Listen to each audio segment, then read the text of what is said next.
अर्थ, उच्चारण या व्याकरण के अनुसार एक जैसे लगने वाले दो शब्दों में अंतर।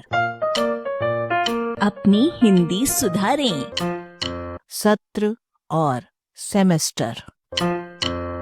सत्र का मतलब होता है किसी संस्था या सभा का 2 अवकाशों के मध्य निरंतर चलने वाला कार्यकाल। ये शब्द प्रथमतः त के नीचे र लगा हुआ सत्र लिखा जाता था, जो संस्कृत में अन्य विविध अर्थों यज्ञ, उपहार, सद्गुण, आश्रम, घर, वन, तालाब आदि के साथ प्रायः 13 दिनों से 100 दिनों तक चलने वाले सोम यज्ञ की अवधि का वाचक रहा है। आज ये अंग्रेजी के सेशन के अर्थ में जाना समझा जाता है।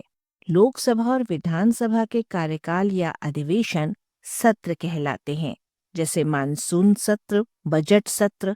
सम्मेलनों और संगोष्ठियों में शोध पत्र वाचन और परिचर्चा के सत्र हुआ करते हैं। विश्वविद्यालय के 1 वर्षीय शिक्षा काल को सत्र कहा जाता है। शैक्षणिक वर्ष को ग्रेट ब्रिटेन की परंपरा के अनुसार सत्रांशों में विभक्त किया जाता है।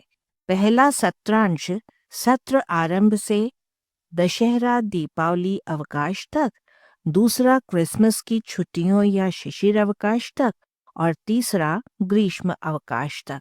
इस तरह 3 भागों में बटा होता है। सत्रांश अंग्रेजी का टर्म है। यूं सामान्य अर्थों में टर्म की कोई भी निश्चित अवधि या सीमित अवधि है, जैसे कुलपति का टर्म 4 साल का होता है। जर्मनी और यूएसए में शैक्षणिक वर्ष को 2 भागों में बांटने की परंपरा है। प्रत्येक भाग को सेमेस्टर कहा जाता है और अब ये प्रथा भारत में भी काफी जगह आरंभ हो चुकी है। कहने को लोग इसे हिंदी में अर्धवार्षिक सत्र कह देते हैं, पर वस्तुतः अभी तक इसके लिए कोई शब्द पैदा नहीं हुआ है।